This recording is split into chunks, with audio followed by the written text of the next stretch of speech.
Bonjour à tous, je suis la gouverneure Mila Johnson et je viens vers vous pour vous expliquer, vous présenter les politiques de santé et de sécurité, vous expliquer les décisions qui ont été prises et pourquoi elles ont été prises suite aux différentes, réunions qui ont eu lieu dernièrement.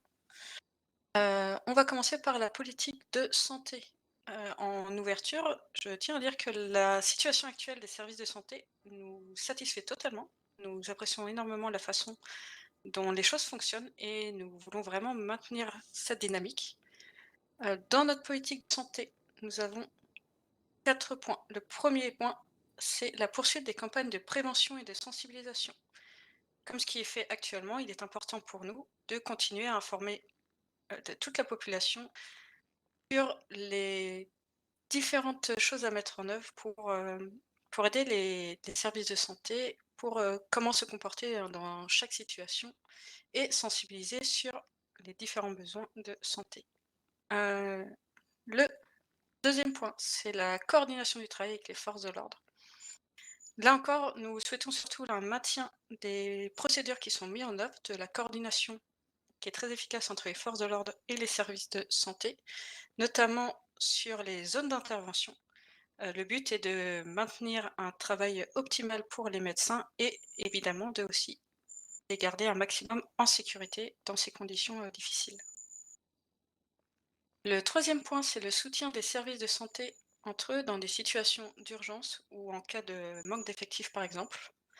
Là encore, nous souhaitons maintenir ce qui est fait actuellement et peut-être le renforcer. Nous souhaitons que les services de santé travaillent ensemble, travaillent en coordination, afin de permettre d'avoir des soins euh, les plus efficaces possibles pour l'ensemble de la population, y compris dans des situations où les effectifs sont réduits ou dans des situations difficiles, par exemple, en cas d'afflux de blessés ou autres, que chacun puisse continuer à être pris en charge correctement par les médecins. Donc ça passera évidemment par différentes procédures et par une coordination entre les services de santé. Le dernier point, c'est la communication entre les services. L'objectif est de maintenir et de fluidifier un maximum la remontée des informations entre les différents services, que ce soit les services de santé, les mairies jusqu'au gouvernement, et également entre les services de santé, les mairies et les forces de l'ordre, par exemple. Notamment s'il y a des événements particuliers qui mettent en danger la santé de l'ensemble de la population, par exemple s'il y a des épidémies, s'il y a des accroissements des accidents de certaines situations, etc. Et également tout ce qui va affecter le travail, des services de santé, comme ce qui s'est passé, dernièrement avec la recrudescence d'incivilité, qui nous a été remontée et sur lequel nous avons tous pu réagir. Pour passer maintenant à la politique de sécurité. Notre objectif au niveau de la politique de sécurité, c'est d'essayer de ramener un maximum de confiance, un maximum de discussion entre les forces de l'ordre et l'ensemble de la population et de continuer dans ce qui est déjà effectué actuellement, dans le travail des forces de l'ordre. D'essayer aussi de communiquer sur leur travail et de leur donner un maximum de visibilité, de valorisation, par rapport à aussi, ce travail. Donc le premier point, c'est le renforcement de l'application du principe de proportionnalité qui est déjà appliqué actuellement. C'est-à-dire que nous voulons maintenir le fait que notamment les peines et les amendes qui sont décidées soit par les forces de l'ordre, soit par le bureau du procureur, soient décidées en proportion, en adéquation avec la nature de l'infraction, avec la situation dans laquelle elle s'est passée, l'endroit où elle s'est passée, le nombre de personnes impliquées, et cetera. Également avec le comportement des personnes concernées. Et nous souhaitons aussi que les moyens mis en œuvre lors des interventions et des interpellations soient elles aussi proportionnées, qu'elles ne soient ni sous-estimées ni surestimées, afin d'avoir un déploiement optimal des forces de l'ordre sur l'ensemble de l'île et une sécurisation la plus, la plus adéquate possible pour l'ensemble de l'île. Le deuxième point, c'est le fait de réaliser des actions de sensibilisation, de prévention et de communication. La première idée, c'est de mettre en place le même type de campagne de sensibilisation que ce qui est fait, par exemple, avec les médecins. c'est-à-dire sensibiliser et communiquer sur des situations, particulières, sur des besoins, qui se font jour, heu, peut-être un accroissement de l'insécurité sur certaines situations ou autres. Un exemple type de ce que nous voulons mettre en place, qui parlera peut-être à tout le monde, c'est par exemple ce qui avait été fait quand on avait eu une recrudescence du nombre de cambriolages, où une campagne, avait été faite pour alerter sur cette situation et expliquer à chacun, de quelle façon réagir face à cette situation. Ce travail sera principalement celui du gouvernement et des mairies, et les forces de l'ordre seront là surtout en qualité d'experts pour mettre au point, bien les réactions, les bonnes réactions à avoir, et cetera. Nous voulons également, quand il y a des actions, des situations très particulières, que les forces de l'ordre, mais également les mairies et le gouvernement puissent communiquer directement avec la population, via différents moyens, via la presse ou autre, pour alerter sur ces situations, pour, mettre en valeur aussi le travail qui est fait de la part de chacun, et que chacun soit conscient du travail de la police et des situations auxquelles, elle est, confrontée.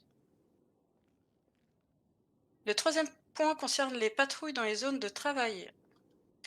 Nous savons que c'est un sujet qui est un peu complexe en ce moment. C'est un sujet auquel nous voulons essayer de répondre.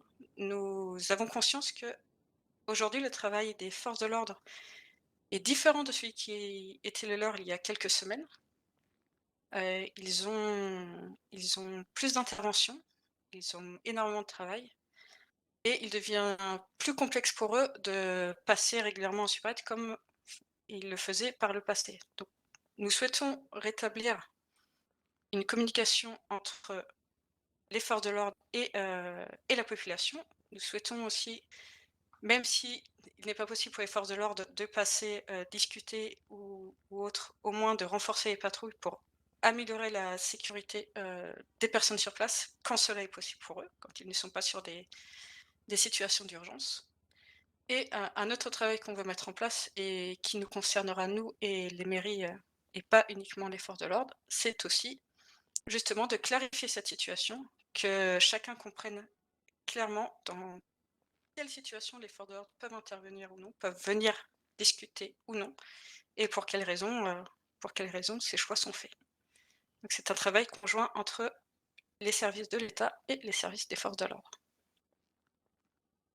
Le point suivant, c'est le maintien de la sécurisation des zones d'intervention, qui est en adéquation avec le point qui concerne, la politique de santé, à savoir continuer à protéger les civils en zone d'intervention, sécuriser la zone pour éviter que des civils soient impliqués, dans des situations dangereuses, et évidemment protéger également les médecins qui interviennent sur zone.